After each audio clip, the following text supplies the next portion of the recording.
Hi hello friends, welcome back to my channel. ಒಲ್ಲದ ಬಂದ ಭಾಗ 101.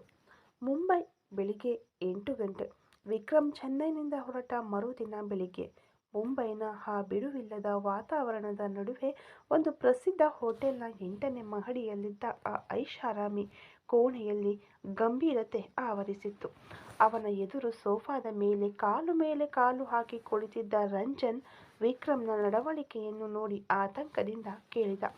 ವಿಕ್ರಮ್, ಇವಾಗ ನೀನು ಏನು ಮಾಡ್ತಾ ಇದ್ದೀಯಾ ಅಂತ ನಿನಗೆ ಅರ್ಥ ಆಗ್ತಾ ಇದೆಯಾ ಅಂತ. ವಿಕ್ರಮ್, ಅರ್ಥ ಆಗ್ತಿದೆ, ಅರ್ಥ ಆಗದೇ ಇಲ್ಲ ಎಂದು ಎರಡೇ ಸಾಲುಗಳಲ್ಲಿ ಉತ್ತರಿಸಿದನು. ಅವನ ಧ್ವನಿಯಲ್ಲಿದ್ದ ಆ ದೃಢತೆ ರಂಜನ್ನನ್ನು ಇನ್ನಷ್ಟು ಎದರಿಸಿತು. ವಿಕ್ರಮ್, ನಿಮ್ಮ ಅಣ್ಣನಿಗೆ ಗೊತ್ತಾದರೆ ದೊಡ್ಡ ಸಮಸ್ಯೆಯಾಗುತ್ತೆ. ಸ್ವಿಟ್ಜರ್ಲ್ಯಾಂಡ್ಗೆ ಹೋಗ್ತೀನಿ ಅಂತ ಅವರಿಗೆ ಸುಳ್ಳು ಹೇಳಿ ಇಲ್ಲಿ ಮುಂಬೈನಲ್ಲಿ ಬಂದು ಕೂತಿದ್ದೀಯ. ಅದು ಅಲ್ಲದೆ ಸಾಗರ್ ಅಗರ್ವಾಲ್ ಹೆಂಡತಿ ಬಗ್ಗೆ ತಿಳ್ಕೋಬೇಕು ಅಂತ ಹೇಳ್ತೀಯ. ಬೇಡ ವಿಕ್ರಮ್, ಸಾಗರ್ಗೆ ಮಾತ್ರ ಗೊತ್ತಾದರೆ ಇದು ದೊಡ್ಡ ಪ್ರಾಬ್ಲಮ್ ಆಗುತ್ತೆ. ನೀನು ಬೇರೆ ಅಣ್ಣನಿಗೆ ಹೇಳದೆ ಇಲ್ಲಿಗೆ ಬಂದಿದ್ದೀಯ. ಇಲ್ಲಿ ಅವನು ಇಟ್ಟಿದ್ದೇ ಕಾನೂನು ಎಂದು ರಂಜನ್ ಎಚ್ಚರಿಕೆಯಿಂದ ಹೇಳಿದನು. ಸೋಫಾದಲ್ಲಿದ್ದ ವಿಕ್ರಮ್ ಮೆಲ್ಲನೆ ಎದ್ದು ಕಿಟಕಿಯ ಬಳಿ ಹೋದನು. ಮುಂಬೈ ನಗರದ ಕಟ್ಟಡಗಳನ್ನು ದಿಟ್ಟಿಸುತ್ತಾ ತನ್ನ ಒಳಗಿನ ಆಕ್ರೋಶವನ್ನು ಹೊರಹಾಕಿದನು. ಮಾಯಾ, ಸಾಗರ್ನ ವೈಫ್ ಅಂತ ಎಲ್ಲರೂ ಹೇಳ್ತಾ ಇದ್ದೀರಾ. ನನ್ನ ಕೈಲಿ ಅರ್ಥ ಮಾಡ್ಕೋಬಹುದು. ಆದರೆ ಒಂದು ಹೆಣ್ಣಿನ ಕುತ್ತಿಗೆಗೆ ಇಷ್ಟವಿಲ್ಲದೆ ಯಾಕೆ ಅವಳಿಗೆ ಗೊತ್ತಿಲ್ಲದೆಯೇ ಕಟ್ಟುವುದಕ್ಕೆ ಹೆಸರು ತಾಳಿನಾ? ಇಲ್ಲ ಅದಕ್ಕೆ ಹೆಸರು ಮದುವೆನಾ ಎಂದವನು ತಕ್ಷಣ ತಿರುಗಿ ರಂಜನ್ನನ್ನು ನೋಡಿದನು. ಮಾಯಾ ಕುತ್ತಿಗೆಗೆ ತಾಳಿ ಏರುವಾಗ ಅವನು ಪ್ರಜ್ಞೆಯಲ್ಲೇ ಇರಲಿಲ್ಲ. ಪ್ರಾಣ ಹೋಗುವ ಪರಿಸ್ಥಿತಿಯಲ್ಲಿದ್ದ ಅವಳಿಗೆ ಪ್ರಾಣ ಹೋದರೂ ನನ್ನ ಹೆಂಡತಿಯಾಗಿ ಹೋಗಬೇಕು ಅಂತ ಹುಚ್ಚು ಹಿಡಿದ ಮೃಗದ ಥರ ಸಾಗರ್ ಅವಳ ಕುತ್ತಿಗೆಗೆ ಬಲವಂತವಾಗಿ ತಾಳಿ ಕಟ್ಟಿದ್ದಾನೆ. ನನ್ನ ಪ್ರೇಯಸಿ ಕಣೋ ಮಧು, ಅಂದರೆ ಮಾಯಾ ಎಂದು ಆವೇಶದಿಂದ ಹೇಳಿದವನು ತನ್ನ ತಲೆಯನ್ನು ಹಿಡಿದುಕೊಂಡು ಕೆಲವು ಸೆಕೆಂಡುಗಳ ಕಾಲ ಮೌನವಾದನು. ಆ ಕೋಣೆಯಲ್ಲಿ ಅವನ ಉಸಿರಾಟದ ಶಬ್ದ ಮಾತ್ರ ಜೋರಾಗಿ ಕೇಳಿಸುತ್ತಿತ್ತು. ಮತ್ತೆ ಮುಂದುವರಿಸಿದನು. ಮಾಯಾನ ನಾನು ಪ್ರೀತಿಸಿದೆ. ಅವಳು ನನಗೆ ಸಿಗಲಿಲ್ಲ ಅನ್ನೋ ಕಾರಣಕ್ಕೆ ಅವಳ ಜೀವನ ಹೆಂಗೋ ಹೋಗಲಿ ಅಂತ ನನ್ನ ಕೈಲಿ ಬಿಡೋಕೆ ಆಗಲ್ಲ. ನನ್ನ ಅಣ್ಣನ ಮಾತಿಗೆ ನಾನು ಗೌರವ ಕೊಡ್ತೀನಿ. ಅದೇ ಸಮಯದಲ್ಲಿ ಮಾಯಾ ಜೀವನವನ್ನು ಕಾಪಾಡಬೇಕಾದದ್ದು ನನ್ನ ಜವಾಬ್ದಾರಿ. ಮೊದಲು ಅವಳನ್ನು ಕಾಪಾಡ್ತೀನಿ. ಅವಳನ್ನು ಮದುವೆ ಮಾಡ್ಕೋಬೇಕು ಅಂತ ನಾನು ಇಲ್ಲಿಗೆ ಬಂದಿಲ್ಲ. ಅವಳು ಇರೋ ಪರಿಸ್ಥಿತಿ ಸರಿಯಿಲ್ಲ. ಈ ನರಕದಿಂದ ಅವಳನ್ನು ಮುಕ್ತಗೊಳಿಸಿದರೆ ಸಾಕು. ಅವಳಿಗೆ ಉಸಿರಾಡೋಕ್ಕಾದರೂ ಸ್ವಲ್ಪ ಟೈಮ್ ಬೇಕು. ಅವಳು ಅದರಿಂದ ಹೊರಗಡೆ ಬರಬೇಕು. ಅದಾದ ಮೇಲೆ ಅವಳಿಗೆ ಸಾಗರ್ ಬೇಕು ಅಂತ ಅನಿಸಿದ್ರೆ ಸಂತೋಷವಾಗಿ ಅವನ ಜೊತೆಯೇ ಬಾಳಲಿ. ನನಗೆ ಯಾವುದೇ ಅಭ್ಯಂತರವಿಲ್ಲ. ಅದೇ ಸಮಯದಲ್ಲಿ ಅವಳಿಗೆ ಇಷ್ಟವಿಲ್ಲದೆ ಆ ಸಾಗರ್ ಅವಳನ್ನು ಬಲವಂತಪಡಿಸಿದರೆ ಅವಳ ಜೀವನಕ್ಕಾಗಿ ನಾನು ಯಾವ ಮಟ್ಟಕ್ಕಾದರೂ ಹೋಗ್ತೀನಿ ಎಂದು ಹಲ್ಲು ಕಚ್ಚಿಕೊಂಡು ವಿಕ್ರಮ್ ಹೇಳಿ ಮುಗಿಸಲು ರಂಜನ್ ಮೆಲ್ಲನೆ ಅವನ ಹತ್ತಿರ ಬಂದನು. ಒಂದು ಕೈಯಿಂದ ಕಿಟಕಿಯ ಸರಳನ್ನು ಹಿಡಿದುಕೊಂಡು ಮತ್ತೊಂದು ಕೈಯನ್ನು ಅವನ ಹೆಗಲ ಮೇಲೆ ಹಾಕಿ ಸಮಾಧಾನದಿಂದ ಮಾತನಾಡಿದನು. ವಿಕ್ರಮ್, ಭಾವುಕನಾಗಿ ಮಾತನಾಡಬೇಡ. ಆ ಹುಡುಗಿಯ ತಂದೆಯ ಇಷ್ಟದಂತೆಯೇ ಅವರ ಮದುವೆ ನಡೆದಿದೆ. ಅವರಿಬ್ಬರಿಗೂ ಎಂಗೇಜ್ಮೆಂಟ್ ನಡೆದಾಗ ನಾನು ಅಲ್ಲಿದ್ದೆ. ನನ್ನ ಥರ ಎಷ್ಟೋ ಬಿಸ್ನೆಸ್ ಮ್ಯಾನ್ಗಳು, ಎಷ್ಟೋ VIP ಗಳು, ಸಿನಿಮಾ ಸೆಲೆಬ್ರಿಟಿಗಳು, ರಾಜಕಾರಣಿಗಳು ಎಷ್ಟು ಜನ ಬಂದಿದ್ರು ಗೊತ್ತಾ. ಆ ಹುಡುಗಿ ನಗುತ್ತಾ ಅವನಿಗೆ ಹತ್ತಿರವಾಗಿಯೇ ಇದ್ದಳು. ಇನ್ನೂ ಹೇಳಬೇಕೆಂದರೆ ಆಮೇಲೆ ನಡೆದ ಎಲ್ಲ ಫಂಕ್ಷನ್ಗಳಲ್ಲೂ ಆ ಹುಡುಗಿ ಅವನ ಜೊತೆ ಆತ್ಮೀಯವಾಗಿಯೇ ಇದ್ದಾಳೆ. ಇವಾಗ ನೀನು ಬಂದು ಆ ಹುಡುಗಿಗೆ ಈ ಮದುವೆಯಲ್ಲಿ ಇಷ್ಟ ಇಲ್ಲ ಅಂತ ಹೇಳೋದ್ರಿಂದ ಏನೂ ಬದಲಾಗಲ್ಲ. ಯಾರೂ ನಂಬಲ್ಲ. ಸಾಗರ್ನ ಹೆಂಡತಿಯನ್ನು ನೀನು ಅಪಹರಿಸಲು ಬಂದೆ ಅಂತಲೇ ತಪ್ಪಾಗಿ ಮಾತನಾಡುತ್ತಾರೆ. ಬೇಡ, ನಿಮ್ಮ ಕುಟುಂಬಕ್ಕೊಂದು ಮರ್ಯಾದೆ ಇದೆ. ಈ ಮುಂಬೈನಲ್ಲಿ ನೀನೊಬ್ಬನೇ ಅವನ ಹತ್ತಿರ ಒಂಟಿಯಾಗಿ ಸಿಕ್ಕಿ ಹಾಕಿಕೊಂಡರೆ ಅವನು ನಿನ್ನನ್ನು ಹೇಗೆ ಹೇಳೋದು ಅಂತ ಗೊತ್ತಿಲ್ಲ. ನಿನ್ನನ್ನು ನಾಶ ಮಾಡಲು ಅವನು ಯಾವ ಹಂತಕ್ಕಾದರೂ ಹೋಗುತ್ತಾನೆ. ಸಾಗರ್ ಅಂದುಕೊಂಡಿದ್ದನ್ನು ಸಾಧಿಸುವ ಮನುಷ್ಯನಲ್ಲ, ಮೃಗ ಎಂದು ರಂಜನ್ ಎಚ್ಚರಿಸಿದನು. ವಿಕ್ರಮ್ನ ಕಣ್ಣುಗಳು ಈಗ ಕೋಪದಿಂದ ಕೆಂಪಗಾದವು. ಒಂದು ಹುಡುಗಿಯ ಇಷ್ಟವಿಲ್ಲದೆ ತಾಳಿ ಕಟ್ಟಿದ ಅವನೇ ಆ ಹುಡುಗಿಗಾಗಿ ಯಾವ ಮಟ್ಟಕ್ಕಾದರೂ ಇಳಿಯುವಾಗ ಅವಳನ್ನು ಪ್ರೀತಿಸಿದ ನಾನು ಅವಳ ಸಂತೋಷಕ್ಕಾಗಿ ಯಾವ ಮಟ್ಟಕ್ಕೆ ಹೋದರೆ ಏನು ತಪ್ಪು? ಇಲ್ಲಿ ನೋಡು ರಂಜನ್, ಇವಾಗಲೂ ಹೇಳ್ತೀನಿ, ಮಾಯಾನ ಕರ್ಕೊಂಡು ಹೋಗಬೇಕು, ಅವಳನ್ನು ಮದುವೆಯಾಗಬೇಕು ಅನ್ನೋ ಯೋಚನೆಯಲ್ಲಿ ನಾನು ಇಲ್ಲಿಗೆ ಬಂದಿಲ್ಲ. ಅವಳನ್ನು ಆ ನರಕದಿಂದ ಬಚಾವ್ ಮಾಡಬೇಕು. ಅದಾದ ಮೇಲೆ ಅವಳ ಜೀವನದ ಬಗ್ಗೆ ಅವಳೇ ಯೋಚಿಸಿ ನಿರ್ಧಾರ ತಗೊಳ್ಳಲಿ. ನನಗೆ ನನ್ನ ಅಣ್ಣ ಮುಖ್ಯ. ಅದೇ ಸಮಯದಲ್ಲಿ ನನ್ನನ್ನು ನಂಬಿದ ಮಾಯಾ ಕೂಡ ಮುಖ್ಯನೇ ಎಂದು ವಿಕ್ರಮ್ ಒಂದು ದೀರ್ಘ ನಿಟ್ಟುಸಿರಿನೊಂದಿಗೆ ತನ್ನ ಗತಕಾಲವನ್ನು ನೆನಪಿಸಿಕೊಂಡನು. ನನ್ನ ಜೀವನದಲ್ಲಿ ನಾನು ಮಾಡಿದ ಅತಿ ದೊಡ್ಡ ಮೂರ್ಖತನ ಯಾವುದು ಗೊತ್ತಾ? ಅವಳು ಅಪಾಯದಲ್ಲಿದ್ದೀನಿ ಅಂತ ಫೋನ್ ಮಾಡಿ ಅಳುವಾಗ ಅವಳು ನನ್ನನ್ನು ವಂಚಿಸಿ ಬಿಟ್ಟಳು ಅಂತ ತಹಿಸಿದ್ದೇನೆ ಹೊರತು ಅವಳು ಎಂತಹ ಅಪಾಯದಲ್ಲಿದ್ದಾಳೆ ಅಂತ ಯೋಚಿಸಲಿಲ್ಲ. ಅವಳನ್ನು ಕಾಪಾಡಿ ಅದಾದ ಮೇಲೆ ಅವಳ ಹತ್ತಿರ ಪ್ರಶ್ನೆ ಕೇಳಬೇಕು ಅಂತ ಅಂದುಕೊಳ್ಳದೆ ಹೋಗ್ಬಿಟ್ಟೆ. ದಿನ ಹತ್ತಿರ ಬಂದಂತೆ ಅವಳ ಮದುವೆಯನ್ನು ಹೇಗಾದರೂ ತಡೆಯಬೇಕು ಅಂತ ಮುಂಬೈಗೆ ಬಂದೆ. ಆದರೆ ನಾನು ಬಂದಿದ್ದು ತುಂಬ ಲೇಟ್. ಈ ವಿಷಯ ನನಗೆ ಒಂದು ಪಾಠ. ಪ್ರಾಣ ಹೋಗುವ ಸಮಯದಲ್ಲಿ ಅವರಿಗೆ ಸಹಾಯ ಮಾಡದೆ ಸಮಯ ವ್ಯರ್ಥ ಮಾಡಿ ಅದಾದ ಮೇಲೆ ಹತ್ತು ಕರೆಯುವುದರಲ್ಲಿ ಪ್ರಯೋಜನವೇ ಇಲ್ಲ. ಇದು ಪ್ರತಿಯೊಬ್ಬ ಮನುಷ್ಯನಿಗೂ ಪಾಠ. ಎಂತಹ ಮನುಷ್ಯನಾಗಿದ್ದರೂ ಸಹಾಯ ಅಂತ ಕೇಳುವ ಆ ನಿಮಿಷದಲ್ಲಿ ಯಾವುದರ ಬಗ್ಗೆಯೂ ಯೋಚಿಸದೆ ಮಾಡಬೇಕು. ಅದುವೇ ಮನುಷ್ಯತ್ವ. ಯೋಚಿಸಿ ನಿಧಾನವಾಗಿ ನಿರ್ಧಾರ ಮಾಡಿ ಬರುವಾಗ ಅವರು ಕೇಳಿದ ಆ ಸಹಾಯವನ್ನು ನಾವು ಮಾಡುವುದರಲ್ಲಿ ಅರ್ಥವೇ ಇಲ್ಲದಂತಾಗುತ್ತದೆ. ಅದನ್ನು ನಾನು ಅರ್ಥ ಮಾಡಿಕೊಂಡಿದ್ದೇನೆ ಅಂದ ಅವನ ಮುಖದಲ್ಲಿ ಒಂದು ದೃಢ ಸಂಕಲ್ಪ ಮಿಂಚಿತು. ಆದರೆ ಇವಾಗಲೂ ಏನೂ ಕೆಟ್ಟು ಹೋಗಿಲ್ಲ. ಅವನು ತಾಳಿ ತಾನೇ ಕಟ್ಟಿದ್ದಾನೆ. ಅದನ್ನು ಕಿತ್ತೆಸೆಯಲು ತುಂಬ ಸಮಯ ಬೇಕಾಗಿಲ್ಲ. ನನಗೆ ಇವಾಗ ತಿಳಿಯಬೇಕಾಗಿರುವುದು ಒಂದೇ ಒಂದು ವಿಷಯ ರಂಜನ್. ನೀನು ಸಾಗರ್ನ ಕ್ಲೈಂಟ್. ಸುಲಭವಾಗಿ ನೀನು ಅವನನ್ನು ಅಪ್ರೋಚ್ ಮಾಡಬಹುದು. ಮಾಯಾ ಇವಾಗ ಯಾವ ತರಹದ ಸಿಚುಯೇಷನ್ನಲ್ಲಿದ್ದಾಳೆ ಅಂತ ನನಗೆ ಗೊತ್ತಾಗಲೇಬೇಕು. ಹೀಗೋ ಆ ಹಾಸ್ಪಿಟಲ್ನಲ್ಲೇ ಇದ್ದಾಳೆ ನನ್ನ ಕಣ್ಣೆದುರೇ. ಆದರೆ ಇಲ್ಲಿಂದ ನನ್ನ ಕೈಲಿ ಬರೀ ನೋಡ್ತಾ ಇರಲಷ್ಟೇ ಸಾಧ್ಯ ಆಗ್ತಿದೆ. ಅಲ್ಲಿ ಒಳಗೆ ಹೋಗಲು ಆಗುತ್ತಿಲ್ಲ. ಅದು ಅವನಿಗೆ ಹೆದರಿ ಅಲ್ಲ, ನಾನು ಅಲ್ಲಿಗೆ ಹೋದರೆ ನನ್ನ ಅಣ್ಣನಿಗೆ ನ್ಯೂಸ್ ತಲುಪಿಬಿಡುತ್ತದೆ. ಆ ಒಂದೇ ಕಾರಣಕ್ಕಾಗಿ ಅಷ್ಟೇ ಅಂದಾಗ ವಿಕ್ರಮ್, ಇವಾಗ ಏನು ಮಾಡಲಿದ್ದೀಯಾ ಎಂದು ರಂಜನ್ ಕೇಳಲು ವಿಕ್ರಮ್ ಅವನನ್ನು ವಿನಂತಿಸುವ ಧ್ವನಿಯಲ್ಲಿ ಕೇಳಿದನು. ನನಗೆ ಒಂದು ಹೆಲ್ಪ್ ಮಾಡು.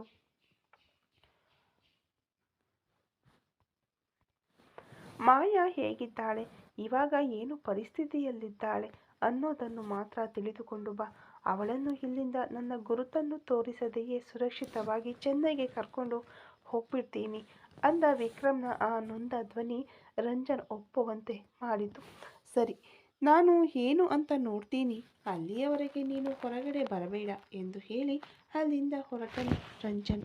ಅವನು ಹೋದ ತಕ್ಷಣ ಬಾಗಿಲು ಲಾಕ್ ಮಾಡಿದವನು ಮತ್ತೆ ಆ ಕಿಟಕಿಯ ಬಳಿ ಬಂದು ಆ ಹೋಟೆಲ್ಗೆ ಎದುರು ದಿಕ್ಕಿನಲ್ಲಿದ್ದ ಆ ಬೃಹತ್ ಖಾಸಗಿ ಆಸ್ಪತ್ರೆಯನ್ನು ದಿಟ್ಟಿಸಿ ನೋಡುತ್ತಿದ್ದನು. ಅದರೊಳಗೆ ತನ್ನ ಜೀವ ಇದೆ ಎಂದು ಅವನು ನಂಬಿದ್ದನು.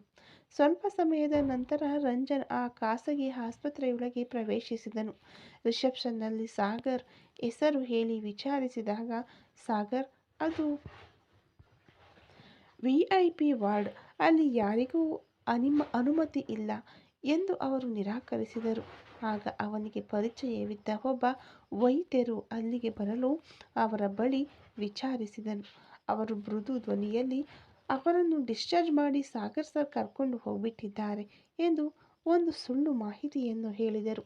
ಮಾಯಾ ನಾಪತ್ತೆಯಾಗಿರುವ ವಿವರ ಹೊರಗೆ ತಿಳಿದರೆ ಸಾಗರ್ನ ಗೌರವಕ್ಕೆ ಧಕ್ಕೆಯಾಗುತ್ತದೆ ಎಂಬ ಕಾರಣಕ್ಕಾಗಿ ಅವರು ಹಾಗೆ ಹೇಳಿದರು. ಆಸ್ಪತ್ರೆಯಲ್ಲಿ ಸಿಕ್ಕ ಮಾಹಿತಿಯನ್ನು ಇಟ್ಕೊಂಡು ರಂಜನ್ ಮುಂದಿನದ್ದಾಗಿ ಸಾಗರ್ನ ಬಂಗಲೆಯತ್ತ ಹೋಗಲು ನಿರ್ಧರಿಸಿದನು. ಆದರೆ ಸಾಗರ್ ಅಗರ್ವಾಲ್ನನ್ನು ಅಷ್ಟು ಸುಲಭವಾಗಿ ಭೇಟಿಯಾಗಲು ಸಾಧ್ಯವಿಲ್ಲ ಎಂಬುದು ಅವನಿಗೆ ಗೊತ್ತಿತ್ತು. ಕಾರನ್ನು ಚಲಾಯಿಸುತ್ತಲೇ ಸಾಗರ್ನ ಪರ್ಸನಲ್ ಸೆಕ್ರೆಟರಿ ವಿವೇಕ್ಗೆ ಕರೆ ಮಾಡಿದನು. ಹಲೋ ವಿವೇಕ್, ನಾನು ರಂಜನ್ ಮಾತಾಡ್ತಾ ಇದ್ದೀನಿ. ಒಂದು ಇಂಪಾರ್ಟೆಂಟ್ ಬಿಸ್ನೆಸ್ ಪ್ರಪೋಸಲ್ ವಿಷಯವಾಗಿ ಸಾಗರ್ ಸರ್ನ ಅರ್ಜೆಂಟಾಗಿ ನೋಡಬೇಕು. ಇವಾಗ ಮೀಟ್ ಮಾಡಬಹುದಾ ಅಂದಾಗ ವಿವೇಕ್ ಕೊಂಚ ಹಿಂಜರಿದನು. ಸರ್, ಇವಾಗ ಸರ್ ಸ್ವಲ್ಪ ಪರ್ಸನಲ್ ವಿಷಯವಾಗಿ ಬ್ಯುಸಿಯಾಗಿದ್ದಾರೆ, ಆಫೀಸ್ ಕಡೆ ಬಂದಿಲ್ಲ ಎಂದನು. ರಂಜನ್ ಬಿಡಲಿಲ್ಲ. ಹೌದಾ ವಿವೇಕ್, ಅವರು ಮನೆಯಲ್ಲಿ ಇದ್ರೂ ಓಕೆ, ಒಂದು 10 ನಿಮಿಷ ಸಿಕ್ಕರೆ ಸಾಕು, ಕೊಂಚ ಚೆಕ್ ಮಾಡಿ ಹೇಳು ಎಂದು ಹಠ ಹಿಡಿದು ಕೇಳಿದನು. ಸ್ವಲ್ಪ ಸಮಯದ ನಂತರ ವಿವೇಕ್ ಮತ್ತೆ ಕರೆ ಮಾಡಿದನು. ಸರ್, ನೀವು ಸಾಗರ್ ಸರ್ ಮನೆಗೆ ಬರಬಹುದು, ಆದರೆ 10 ನಿಮಿಷ ಅಷ್ಟೇ. ಅವರು ಇವತ್ತೇ ಚೆನ್ನೈಗೆ ಹೊರಡುವ ಕೆಲಸದಲ್ಲಿದ್ದಾರೆ. ಅವರ ಮನೆಯಲ್ಲೇ ನಿಮ್ಮನ್ನು ಭೇಟಿಯಾಗಲು ಹೇಳಿದ್ದಾರೆ ಎಂದನು. ರಂಜನ್ಗೆ ಇದು ಒಂದು ಒಳ್ಳೆಯ ಅವಕಾಶವಾಗಿ ಒದಗಿ ಬಂತು. ಸಾಗರ್ ಯಾವುದೇ ಪರಿಸ್ಥಿತಿಯಲ್ಲೂ ತನ್ನ ಬಿಸ್ನೆಸ್ನಲ್ಲಿ ಗಮನವನ್ನು ಬೇರೆಡೆಗೆ ಸೆಳೆಯದವನು ಎಂಬುದು ಅವನಿಗೆ ಅರ್ಥವಾಯಿತು. ಸಾಗರ್ನ ಆ ಭವ್ಯವಾದ ಬಂಗಲೆಯನ್ನು ರಂಜನ್ ತಲುಪಿದನು. ಅವನು ಮನೆಯ ಲಿವಿಂಗ್ ರೂಮ್ನಲ್ಲಿ ಕುಳಿತಿದ್ದಾಗ ಆ ಜಾಗವೇ ಒಂದು ರೀತಿಯ ಸ್ಮಶಾನ ಮೌನದಲ್ಲಿತ್ತು. ಕೆಲವು ನಿಮಿಷಗಳಲ್ಲಿ ಬಿಳಿ ಬಣ್ಣದ ಕೋಟ್ ಸೂಟ್ನಲ್ಲಿ ಸಾಗರ್ ಮಹಡಿಯ ಮೆಟ್ಟಿಲುಗಳಿಂದ ಇಳಿದು ಬಂದನು. ಮನೆಯಲ್ಲಿದ್ದರೂ ಒಂದು ಹನಿಯೂ ಅವನ ಗಾಂಭೀರ್ಯ ಕಡಿಮೆಯಾಗಿರಲಿಲ್ಲ. ಮುಖದಲ್ಲಿ ಒಂದು ಕಬ್ಬಿಣದ ಪರದೆಯಂತಹ ಬಿಗುವು. ರಂಜನ್ ಎದ್ದು ನಿಂತು ಕೈ ಕುಲುಕಿದನು. ಸಾಗರ್ ಅದನ್ನು ಒಂದು ಯಾಂತ್ರಿಕ ನಗುವಿನೊಂದಿಗೆ ಸ್ವೀಕರಿಸಿದನು. ಹೇಳಿ ರಂಜನ್, ಈ ಸಮಯದಲ್ಲಿ ಏನು ಮುಖ್ಯವಾದ ಬಿಸ್ನೆಸ್ ಡೀಲಾ ಎಂದು ಸಾಗರ್ ಕೇಳಿದಾಗ ಅವನ ಧ್ವನಿಯಲ್ಲಿ ಒಂದು ರೀತಿಯ ಅಧಿಕಾರವಿತ್ತು. ರಂಜನ್ ಕೆಲವು ಬಿಸ್ನೆಸ್ ಫೈಲ್ಗಳನ್ನು ತೋರಿಸಿ ಮಾತನಾಡಲು ಶುರು ಮಾಡಿದನು. ಆದರೆ ಅವನ ಕಣ್ಣುಗಳು ಆ ಮನೆಯ ಪ್ರತಿಯೊಂದು ಮೂಲೆಯನ್ನು ಗಮನಿಸುತ್ತಿದ್ದವು. ಎಲ್ಲಾದರೂ ಮಾಯಾಳ ನೆರಳು ಕಾಣಿಸುತ್ತದೆಯೇ ಎಂದು ನೋಡಿದನು. ಮೆಲ್ಲನೆ ಮಾತನ್ನು ಬೇರೆಡೆಗೆ ತಿರುಗಿಸಿದ ರಂಜನ್, ಕಂಗ್ರ್ಯಾಚುಲೇಷನ್ಸ್ ಸಾಗರ್, ಮ್ಯಾರೇಜ್ ಮುಗಿದಿದ್ದನ್ನು ನ್ಯೂಸ್ನಲ್ಲಿ ನೋಡಿದೆ. ನಿಮ್ಮ ಮ್ಯಾರಿಡ್ ಲೈಫ್ ಹೆಂಗೆ ಹೋಗ್ತಿದೆ? ಮಿಸಸ್ ಸಾಗರ್ ಎಲ್ಲಿದ್ದಾರೆ ನೋಡಬಹುದಾ ಎಂದು ತುಂಬ ಸಾಧಾರಣವಾಗಿ ಕೇಳುವಂತೆ ಕೇಳಿದನು. ಮರುಕ್ಷಣವೇ ಸಾಗರ್ ಮುಖ ಬದಲಾಯಿತು. ಅವನ ಕಣ್ಣುಗಳು ಕೋಪದಿಂದ ಕೆಂಡವಾದವು. ನಿಧಾನವಾಗಿದ್ದ ಅವನ ವ್ಯಕ್ತಿತ್ವ ತಕ್ಷಣವೇ ಒಂದು ಅಸುರತನವನ್ನು ಪ್ರತಿಬಿಂಬಿಸಿತು. ರಂಜನ್, ನೀವು ಇವಾಗ ಬಿಸ್ನೆಸ್ ಮಾತನಾಡಲು ಬಂದಿದ್ದೀರಾ. ನನ್ನ ಪರ್ಸನಲ್ ಬಗ್ಗೆ ವಿಚಾರಿಸುವ ಕೆಲಸವನ್ನು ಇಲ್ಲಿಗೆ ನಿಲ್ಲಿಸಿಬಿಡಿ. ನನ್ನ ವೈಯಕ್ತಿಕ ಜೀವನದ ಬಗ್ಗೆ ನೀವು ತಿಳಿದುಕೊಳ್ಳುವ ಅಗತ್ಯವಿಲ್ಲ ಎಂದು ತೀಕ್ಷ್ಣವಾಗಿ ಚುರುಕ್ ಎನ್ನುವಂತೆ ಹೇಳಿದನು. ಅವನ ಆ ನಡವಳಿಕೆ ರಂಜನ್ನನ್ನು ಮುಂದೆ ಮಾತನಾಡದಂತೆ ತಡೆಯಿತು. ರಂಜನ್ ಪರಿಸ್ಥಿತಿಯನ್ನು ನಿಭಾಯಿಸುತ್ತಾ, ಸಾರಿ ಸಾಗರ್, ಒಂದು ಫ್ರೆಂಡ್ಲಿಯಾಗಿ ಕೇಳಿದೆ ಅಷ್ಟೇ ಎಂದು ಹೇಳಿ, ಸಾಗರ್ ಸ್ವಲ್ಪ ಸಮಯದ ನಂತರ ಈ ಡೀಲ್ ಬಗ್ಗೆ ಮಾತನಾಡೋಣ ಎನ್ನಲು ಅಲ್ಲಿಂದ ಹೊರಡಲು ಸಿದ್ಧನಾದನು. ಅವನು ಹಾಲನ್ನು ದಾಟಿ ಬಾಗಿಲಿನತ್ತ ಹೋಗಲು ಯತ್ನಿಸುವಾಗ ಸಾಗರ್ನ ಅಕ್ಕ ನಿಶಾ ಅವನನ್ನು ದಾಟಿ ತರಾತುರಿಯಲ್ಲಿ ಒಳಗೆ ಬಂದಳು. ಅವಳು ಬಂದ ವೇಗವನ್ನು ನೋಡಿದರೆ ಏನೋ ಒಂದು ದೊಡ್ಡ ವಾಗ್ವಾದದಲ್ಲಿದ್ದಾಳೆ ಎಂದು ತಿಳಿಯುತ್ತಿತ್ತು. ರಂಜನ್ ಅಲ್ಲಿಂದ ಹೊರಡಲು ಹಿಂಜರಿಯುವಂತೆ ಮೆಲ್ಲನೆ ನಡೆಯುತ್ತಾ ಅವರು ಮಾತನಾಡುವುದನ್ನು ಗಮನಿಸಿದನು. ನಿಶಾ ಸಾಗರ್ನನ್ನು ನೋಡಿ ಕಿರುಚಿದಳು. ಸಾಗರ್ ಓಡಿ ಹೋದವಳ ಬಗ್ಗೆ ಯಾಕೆ ಇಷ್ಟೊಂದು ತಾಳ್ಮೆಯಿಂದ ಯೋಚಿಸ್ತಾ ಇದ್ದೀಯಾ? ಹೀಗೆ ಇದ್ದರೆ ಏನೂ ಮಾಡೋಕೆ ಆಗಲ್ಲ.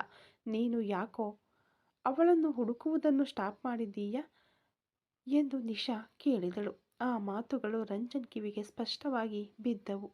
ಓಡಿ ಹೋದವಳೆ? ಹಾಗಾದರೆ ಮಾಯಾ ಇಲ್ಲಿ ಇಲ್ವಾ ಎಂದು ಅವನ ಮೆದುಳು ಮಿಂಚಿನ ವೇಗದಲ್ಲಿ ಕೆಲಸ ಮಾಡಿತು.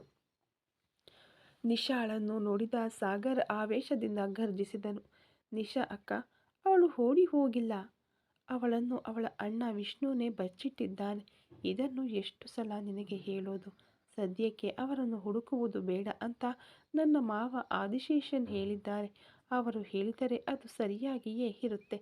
ನನಗೆ ಮಾಯಾ ಬೇಕು. ಅದಕ್ಕಾಗಿ ನಾನು ಸ್ವಲ್ಪ ತಾಳ್ಮೆಯಿಂದ ಇದ್ದೀನಿ. ಇದರಲ್ಲಿ ಅನಗತ್ಯವಾಗಿ ಯಾರೂ ತಲೆ ಹಾಕಬೇಡಿ. ನಾನು ಇವತ್ತೇ ಚೆನ್ನೈಗೆ ಹೊರಡ್ತಾ ಇದ್ದೀನಿ ಎಂದು ಕಿರುಚಿದವನು ಯಾರ ಬಳಿಯೂ ಒಂದು ಮಾತು ಹೇಳದೆ ಬಿರಬಿರನೆ ತನ್ನ ಕೋಣೆಗೆ ಹೋದನು. ರಂಜನ್ಗೆ ಶಾಕ್ ಹೊಡೆದಂತಾಯಿತು. ಮಾಯಾ ಸಾಗರ್ನ ಕರಗಳಲ್ಲಿಲ್ಲ. ಅವಳು ಇವಾಗ ವಿಷ್ಣುವಿನ ರಕ್ಷಣೆಯಲ್ಲಿದ್ದಾಳೆ. ಈ ಸತ್ಯ ವಿಕ್ರಮ್ಗೆ ಗೊತ್ತಾದರೆ ಅವನು ಏನು ಮಾಡುತ್ತಾನೆ? ಸಾಗರ್ ಚೆನ್ನೈಗೆ ಹೊರಡುತ್ತಿದ್ದಾನೆ ಎಂದರೆ ಅಲ್ಲಿ ವಿಷ್ಣು ಮತ್ತು ಮಾಯಾಗೆ ಏನೋ ಅಪಾಯ ಕಾದಿದೆ ಎಂಬುದು ಅವನಿಗೆ ಅರ್ಥವಾಯಿತು. ಒಂದು ನಿಮಿಷವೂ ತಡ ಮಾಡದೆ ರಂಜನ್ ತನ್ನ ಕಾರಿನತ್ತ ಓಡಿದನು.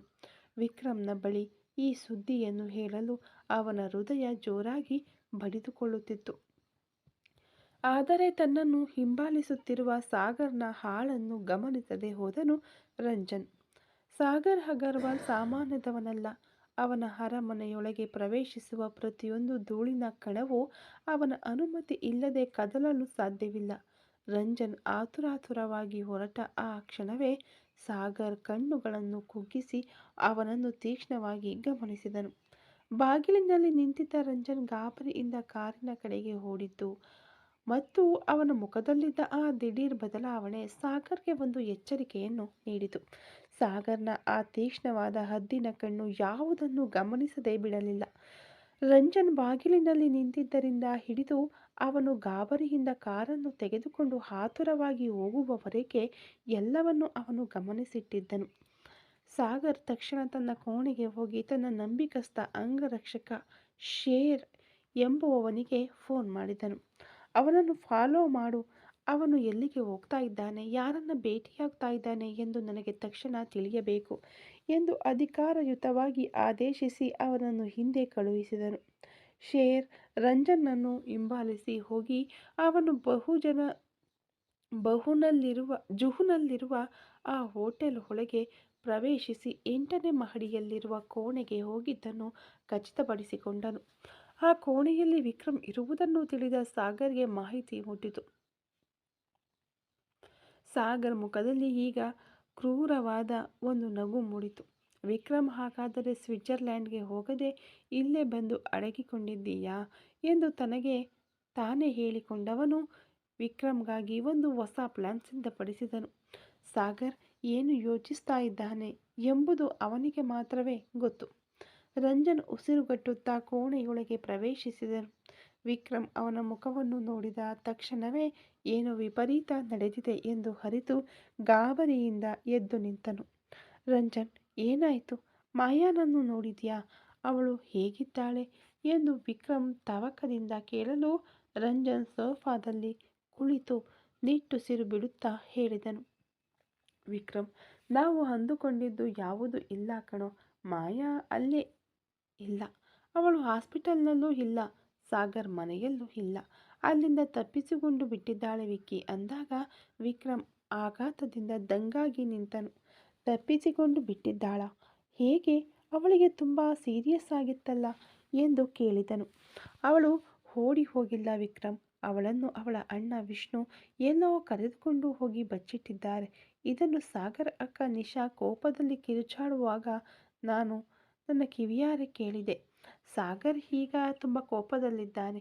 ಮಾಯಾ ಈಗ ಸಾಗರ್ನ ಹಿಡಿತದಲ್ಲಿ ಇಲ್ಲ ಎನ್ನುವುದೇ ನಮಗೆ ಸಿಕ್ಕ ದೊಡ್ಡ ಸಮಾಧಾನ. ಆದರೆ ಸಾಗರ್ ಹಿಂದೆ ಚೆನ್ನೈಗೆ ಹೊರಡುತ್ತಿದ್ದಾನೆ. ವಿಷ್ಣು ಮತ್ತು ಮಾಯಾ ಅಲ್ಲೇ ಇದ್ದಾರೆ ಎಂದು ಅವನಿಗೆ ಗೊತ್ತಾಗಿದೆ. ಅಲ್ಲಿಗೆ ಹೋಗಿ ಹುಡುಕಲಿದ್ದಾನೆ ಅಂದಾಗ ವಿಕ್ರಮ್ ಮುಖದಲ್ಲಿ ನೆಮ್ಮದಿ ಮಿಶ್ರಿತ ಭಯ ಮೂಡಿತು. ಮಾಯಾ ಅಣ್ಣನ ಜೊತೆ ಸುರಕ್ಷಿತವಾಗಿದ್ದಾಳಾ? ದೇವರೇ ಧನ್ಯವಾದಗಳು. ಆದರೆ ಸಾಗರ್ ಚೆನ್ನೈಗೆ ಹೋಗುವ ಮುನ್ನವೇ ನಾನು ಅಲ್ಲಿಗೆ ಹೋಗಬೇಕು ರಂಜನ್. ಅವನು ಅವರನ್ನು ಮುಟ್ಟುವ ಮುನ್ನವೇ ನಾನು ತಡೆಯಬೇಕು ಎಂದು ವಿಕ್ರಮ್ ದೃಢ ಸಂಕಲ್ಪದಿಂದ ಹೇಳಿದನು. ಹೋಟೆಲ್ನಲ್ಲಿ ರಂಜನ್ ಮತ್ತು ವಿಕ್ರಮ್ ಮಾತನಾಡುತ್ತಿದ್ದ ಅದೇ ಸಮಯದಲ್ಲಿ ಸಾಗರ್ ತನ್ನ ಪ್ಲಾನ್ ಅನ್ನು ಮುಂದಿನ ಹಂತಕ್ಕೆ ಕೊಂಡೊಯ್ದನು. ಸಾಮಾನ್ಯವಾಗಿ ತನ್ನ ಮನೆಯಲ್ಲಿ ಕೆಲಸ ಮಾಡುವ ಒಬ್ಬ ಸೇವಕನನ್ನು ಕರೆದನು. ಅವನಿಗೆ ಕೆಲವು ಮಾಹಿತಿಗಳನ್ನು ನೀಡಿ ಆ ಹೋಟೆಲ್ಗೆ ಕಳುಹಿಸಿಕೊಟ್ಟನು.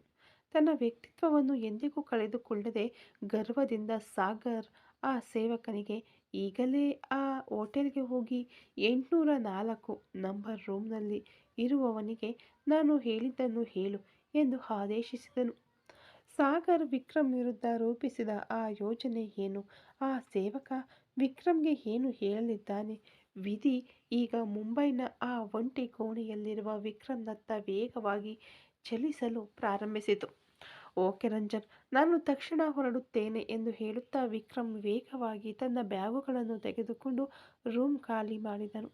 ಒಂದು ಟ್ಯಾಕ್ಸಿ ಹಿಡಿದು ಮುಂಬೈ ಏರ್ಪೋರ್ಟ್ ಕಡೆಗೆ ಅವನ ಪ್ರಯಾಣ ಪ್ರಾರಂಭವಾಯಿತು. ಅವನು ಏರ್ಪೋರ್ಟ್ ಬಾಗಿಲಿನಲ್ಲಿ ಇಳಿದು ಲಗೇಜ್ ತೆಗೆದುಕೊಳ್ಳುತ್ತಿದ್ದಾಗ ಹಿಂದೆಯೇ ಒಂದು ಕಾರು ಬಂದು ನಿಂತಿತು. ಅದರಿಂದ ಇಳಿದ ಸಾಗರ್ ಮನೆಯ ಸೇವಕ ವಿಕ್ರಮ್ನನ್ನು ನೋಡಿದ ತಕ್ಷಣ ಆತಂಕದಿಂದ ಓಡಿಬಂದನು. ಸರ್, ನೀವೇ ವಿಕ್ರಮ್ ಸರ್ ತಾನೇ ಎಂದು ಉಸಿರುಗಟ್ಟುತ್ತಾ ಅವನು ಕೇಳಲು ವಿಕ್ರಮ್ ಗೊಂದಲದಿಂದ ಅವನನ್ನು ನೋಡಿದನು. ಹೌದು, ನೀವು ಯಾರು ಅಂದಾಗ, ಸರ್, ನಾನು ಸಾಗರ್ ಸರ್ ಮನೆಯಲ್ಲಿ ಕೆಲಸ ಮಾಡುತ್ತೇನೆ. ಒಂದು ಮುಖ್ಯವಾದ ವಿಷಯವನ್ನು ನಿಮ್ಮ ಹತ್ತಿರ ಹೇಳಲು ಇಷ್ಟು ದೂರ ಓಡಿ ಬಂದೆ ಸರ್ ಎಂದು ಅವನು ನಿಜವಾಗಿಯೂ ಗಾಬರಿಯಾದವನಂತೆ ಮಾತನಾಡಿದನು.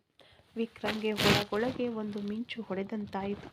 ಒಂದು ವೇಳೆ ತಾನು ಮುಂಬೈಗೆ ಬಂದಿರುವುದು ಸಾಗರ್ಗೆ ತಿಳಿದುಬಿಟ್ಟಿತೋ ಎಂದು ಅತ್ತಿತ್ತ ನೋಡಿದನು. ಆದರೆ ಅವನು ಸಂಶಯ ಪಡುವಂತೆ ಅಲ್ಲಿ ಯಾರೂ ಕಾಣಿಸಲಿಲ್ಲ. ಮತ್ತೆ ಆ ವ್ಯಕ್ತಿಯ ಕಡೆಗೆ ತಿರುಗಿ, ಏನು ವಿಷಯ ಎಂದು ವಿಕ್ರಮ್ ಕೇಳಲು ಅವನು ಧ್ವನಿಯನ್ನು ತಗ್ಗಿಸಿ ಮಾತನಾಡಲು ಶುರು ಮಾಡಿದನು. ಸರ್, ನಾನು ಅಲ್ಲಿ ಕೆಲಸ ಬಿಟ್ಟುಬಿಟ್ಟೆ ಸರ್. ನನಗೆ ತಿಳಿದ ಒಂದು ವಿಷಯ, ಆ ಅಮ್ಮ ತುಂಬ ಒಳ್ಳೆಯವರು. ಅವರು ಸಾಗರ್ ಬೇಡವೆಂದು ಯೋಚಿಸಿ ವಿಷ ಕುಡಿದಿದ್ದರಿಂದ ತನಗೆ ಸಿಗದ ಹುಡುಗಿ ನಿಮಗೂ ಸಿಗಬಾರದು ಎಂದುಕೊಂಡು ಅವರನ್ನು ರೆಡ್ ಲೈಟ್ ಏರಿಯಾದಲ್ಲಿ ಒಂದು ರೂಮ್ನಲ್ಲಿ ರಹಸ್ಯವಾಗಿ ಇಟ್ಟಿದ್ದಾನೆ ಸರ್.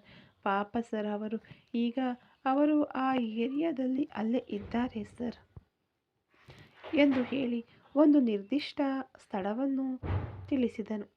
ವಿಕ್ರಮ್ ಕಿವಿಗೆ ಕರಗಿಸಿದ ಸೀಸವನ್ನು ಹುಯ್ದಂತಾಯಿತು. ಏನೋ ಹೇಳ್ತಾ ಇದೀಯಾ? ರೆಡ್ ಲೈಟ್ ಏರಿಯಾದಲ್ಲ? ನಿಜವಾಗ್ಲೂ ಹೇಳ್ತಾ ಇದೀಯಾ ಎಂದು ಅವನ ರಕ್ತ ಕುದಿಯುತ್ತಾ ಕೇಳಲು ಆ ವ್ಯಕ್ತಿ ಹೆದರಿದವನಂತೆ ತನ್ನ ತಲೆಗೆ ಚಚ್ಚಿಕೊಂಡನು. ದೇವರ ಸತ್ಯ ಸರ್, ನಾನು ಹೇಳ್ತಾ ಇರೋದು 100% ನಿಜ ಎಂದನು. ಸರಿ, ನಾನು ನೋಡ್ಕೋತೀನಿ ಎಂದು ವಿಕ್ರಮ್ ಹೊರಡಲು ಯತ್ನಿಸಿದಾಗ ಆ ವ್ಯಕ್ತಿ ತನ್ನ ಮುಖವನ್ನು ಮುಚ್ಚಿಕೊಂಡನು. ಸರ್, ನಾನು ಇದನ್ನು ಹೇಳಿದ್ದು ಸಾಗರ್ಗೆ ತಿಳಿಯಬಾರದು ಸರ್. ತಿಳಿದರೆ ಅವನ ಆಳುಗಳು ನನ್ನನ್ನು ಮುಗಿಸಿಬಿಡುತ್ತಾರೆ ಎಂದು ಹೇಳಿ ಹೆದರಿ ಓಡಿ ಮರೆಯಾದನು. ವಿಕ್ರಮ್ ಮೆದುಳು ಈಗ ಬೇರೇನನ್ನೂ ಯೋಚಿಸಲಿಲ್ಲ. ಮಾಯಾ ಆ ನರಕದಲ್ಲಿದ್ದಾಳೆಯೇ, ಅವಳನ್ನು ಅಲ್ಲಿಂದ ರಕ್ಷಿಸಲೇಬೇಕು ಎಂಬ ಛಲ ಮಾತ್ರವೇ ಅವನಲ್ಲಿತ್ತು. ತನ್ನ ಲಗೇಜ್ಗಳನ್ನೆಲ್ಲ ಅಲ್ಲೇ ಏರ್ಪೋರ್ಟ್ VIP ರೂಮ್ನಲ್ಲಿ ಇಟ್ಟು ಒಂದು ಟ್ಯಾಕ್ಸಿ ಹಿಡಿದು ಆ ಸೇವಕ ಹೇಳಿದ ರೆಡ್ ಲೈಟ್ ಏರಿಯಾ ಭಾಗಕ್ಕೆ ಧಾವಿಸಿದನು. ಆ ಪ್ರದೇಶದೊಳಗೆ ಪ್ರವೇಶಿಸುವಾಗಲೇ ಒಂದು ರೀತಿಯ ಅಸಹ್ಯ ಮತ್ತು ಭಯ ಮಿಶ್ರಿತ ಭಾವನೆ ಅವನಿಗೆ ಉಂಟಾಯಿತು. ಕಿರಿದಾದ ಗಲ್ಲಿಗಳು, ಅಲ್ಲಿರುವವರು ವಿಚಿತ್ರವಾದ ನೋಟಗಳು. ವಿಕ್ರಮ್ ಯಾವುದನ್ನು ಲೆಕ್ಕಿಸದೆ ಆ ಸೇವಕ ಹೇಳಿದ ನಿರ್ದಿಷ್ಟ ಕಟ್ಟಡವನ್ನು ತಲುಪಿದನು. ವಿಕ್ರಮ್ ಆ ಟ್ಯಾಕ್ಸಿಯಿಂದ ಇಳಿದಾಗಲೇ ಆ ಪ್ರದೇಶದ ಗಾಳಿ ಅವನ ಶ್ವಾಸವನ್ನೇ ಸುಡುವಂತಿತ್ತು. ಕಿವಿಗಳಲ್ಲಿ ಮೊಳಗಿದ ಅಶ್ಲೀಲ ಹಾಡುಗಳು, ಅಲ್ಲೊಂದು ಇಲ್ಲೊಂದು ಕಂಡ ಮಸುಕಾದ ಕೆಂಪು ದೀಪಗಳು ಆ ಸ್ಥಳದ ಸ್ವರೂಪವನ್ನು ಅವನಿಗೆ ಸ್ಪಷ್ಟವಾಗಿ ಮನವರಿಕೆ ಮಾಡಿಕೊಟ್ಟವು. ಪ್ರತಿಯೊಂದು ಹೆಜ್ಜೆಯನ್ನು ವಿಕ್ರಮ್ ಅತ್ಯಂತ ಅಸಹ್ಯದಿಂದ ಇಟ್ಟನು. ಒಳಗೆ ಹೋಗುತ್ತಿದ್ದಂತೆ ಆ ದಂಧೆಯ ಬ್ರೋಕರ್ಗಳು ಅವನನ್ನು ಒಂದು ಬೇಟೆಯಂತೆ ನೋಡಿ ಸುತ್ತುವರೆಯಲು ತೊಡಗಿದರು. ಬಾರೋ ತಮ್ಮ, ಹೊಸಬನ ಥರ ಇದ್ದೀಯಾ, ಒಳಗೆ ಬಾ, ನಿನಗೆ ತಕ್ಕಂತೆ ಸುಂದರವಾದ ಹುಡುಗಿಯರಿದ್ದಾರೆ ಎಂದು ಹಿಂದಿಯಲ್ಲಿ ಹೇಳುತ್ತಾ ಒಬ್ಬನು ಅವನ ಕೈ ಹಿಡಿದು ಎಳೆಯಲು ವಿಕ್ರಮ್ ಆಕ್ರೋಶದಿಂದ ಅವನ ಕೈಯನ್ನು ಕೊಡವಿದನು. ಸ್ವಲ್ಪ ದೂರ ನಡೆದಾಗ ಒಂದು ಪಾಳು ಬಿದ್ದ ಕಟ್ಟಡದ ಕಿಟಕಿಗಳಲ್ಲಿ ನಿಂತಿದ್ದ ಕೆಲವು ಹೆಂಗಸರು, ಏನಪ್ಪ, ಇಲ್ಲಿ ಬಾ, ನಿನಗಾಗಿಯೇ ಕಾಯ್ತಾ ಇದ್ದೀವಿ ಎಂದು ಸನ್ನೆ ಮಾಡಿ ಹಣದ ಚೌಕಾಸಿ ನಡೆಸಿ ಅವನನ್ನು ಕರೆಯಲು ವಿಕ್ರಮ್ ಮುಖ ಸುಳಿಯಿತು. ಅವನ ರಕ್ತ ಕುದಿಯಿತು. ದೇವರೇ, ನನ್ನ ಮಾಯಾ ಇಂತಹ ಜಾಗದಲ್ಲಿದ್ದಾಳೆಯೇ, ಯೋಚಿಸುವುದಕ್ಕೆ ಹೃದಯ ನಡುಗುತ್ತಿದೆಯಲ್ಲ ಎಂದು ಅವನ ಮನಸ್ಸು ಕಂದಿತು. ಅವನಿಗೆ ಅಲ್ಲಿದ್ದ ಪ್ರತಿ ಒಬ್ಬ ಮನುಷ್ಯನ ನೋಟವೂ ತನ್ನ ಮೇಲೆ ಆಸಿಡ್ ಬಿದ್ದಂತೆ ಭಾಸವಾಯಿತು. ಒಂದು ಹಂತದಲ್ಲಿ ಅಶ್ಲೀಲ ಮಾತುಗಳು ಅವನ ಕಿವಿಗಳನ್ನು ಸೀಳಿದವು. ಆದರೂ ತನ್ನ ಪ್ರೇಯಸಿಗಾಗಿ ಆ ನರಕದ ಎಲ್ಲ ಯಾತನೆಗಳನ್ನು ಸಹಿಸಿಕೊಂಡು ಸ್ವಾಭಿಮಾನವನ್ನು ಬದಿಗೊತ್ತಿ ಆ ಗಲ್ಲಿಯೊಳಗೆ ಮುನ್ನಡೆದನು. ಅವನಿಗೆ ಈಗ ಮಾಯಾ ಮಾತ್ರವೇ ಗುರಿ.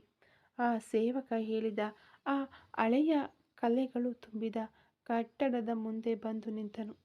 ಅದರ ಗೋಡೆಗಳ ಮೇಲೆ ಹರಡಿದ್ದ ಪಾಚಿಯ ವಾಸನೆ ಮತ್ತು ಬೆಳಕಿಲ್ಲದ ಆ ಕತ್ತಲೆಯ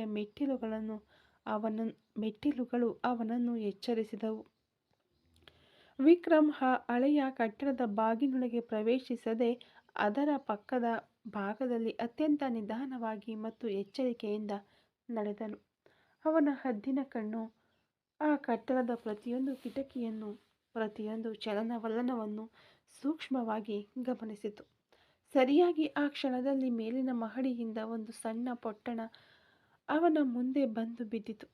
ಅದನ್ನು ಎಸೆದ ಆ ಮಹಿಳೆ ವಿಕ್ರಮ್ ಅಲ್ಲಿರುವುದನ್ನು ಗಮನಿಸುವ ಮುನ್ನವೇ ಯಾರಾದರೂ ನಡೆದುಕೊಂಡು ಹೋಗುವವರು ಇದನ್ನು ನೋಡಿ ತನ್ನನ್ನು ರಕ್ಷಿಸುವುದಿಲ್ಲವೇ ಎಂಬ ಹಂಬಲದಿಂದ ಅದನ್ನು ಎಸೆದಿದ್ದಳು. ವಿಕ್ರಮ್ ತಕ್ಷಣ ಅದನ್ನು ತೆಗೆದು ಬಿಚ್ಚಿ ನೋಡಿದನು. ಅದರಲ್ಲಿ ಉಲ್ಲೇಖಿಸಿದ್ದ ಕೈ ಬರಹ ಅವಳು ಒಬ್ಬ ಹುಡುಗಿ ಎಂಬುದನ್ನು ಸ್ಪಷ್ಟಪಡಿಸಿತು. ನನ್ನನ್ನು ಇಲ್ಲಿ ಅಪಹರಿಸಿ ಇಟ್ಟಿದ್ದಾರೆ, ದಯವಿಟ್ಟು ಪೊಲೀಸರಿಗೆ ತಿಳಿಸಿ ನನ್ನನ್ನು ರಕ್ಷಿಸಿ ಎಂಬ ಆ ಸಾಲುಗಳು ವಿಕ್ರಮ್ ಹೃದಯವನ್ನು ಸೀಳಿದವು. ಒಂದು ವೇಳೆ ಇದು ಮಾಯಾ ಇರಬಹುದೇ ಎಂಬ ಅನುಮಾನ ಅವನ ಮೆದುಳನ್ನು ಕೊರೆಯಿತು. ಬುದ್ಧಿವಂತಿಕೆಯಿಂದ ವರ್ತಿಸಿದ ವಿಕ್ರಮ್ ಆ ಪೊಟ್ಟಣ ಬಿದ್ದ ಕೋನವನ್ನು ಆಧರಿಸಿ ಅದು 3ನೇ ಮಹಡಿಯ ಒಂದು ನಿರ್ದಿಷ್ಟ ಕೋಣೆ ಎಂಬುದನ್ನು ಖಚಿತಪಡಿಸಿಕೊಂಡನು. ಆ ಕೋಣೆಗೆ ಒಂದು ಸಣ್ಣ ಗುರುತನ್ನು ಮನಸ್ಸಿನಲ್ಲಿಟ್ಟುಕೊಂಡನು. ವಿಕ್ರಮ್ ಮೆಲ್ಲನೆ ಆ ಕಟ್ಟಡದೊಳಗೆ ಪ್ರವೇಶಿಸಲು ಮುಂದಾದಾಗ ದೂರದಲ್ಲಿ ಅಡಗಿದ್ದ ಒಬ್ಬ ರಹಸ್ಯ ಮಾನವ ವಿಕ್ರಮ್ ಒಳಗೆ ಹೋಗುವುದನ್ನು ರಹಸ್ಯವಾಗಿ ವಿಡಿಯೋ ರೆಕಾರ್ಡ್ ಮಾಡಿಕೊಂಡನು. ಅವನು ಅಲ್ಲಿಂದ ಜಾರಿಕೊಳ್ಳಲು ವಿಕ್ರಮ್ ಆ ನರಕದ ಮೆಟ್ಟಿಲುಗಳನ್ನು ಹತ್ತಲು ಪ್ರಾರಂಭಿಸಿದನು. ಈ ಕಥೆ ಇನ್ನು ಮುಂದುವರಿಯುವುದು. Thank you so much.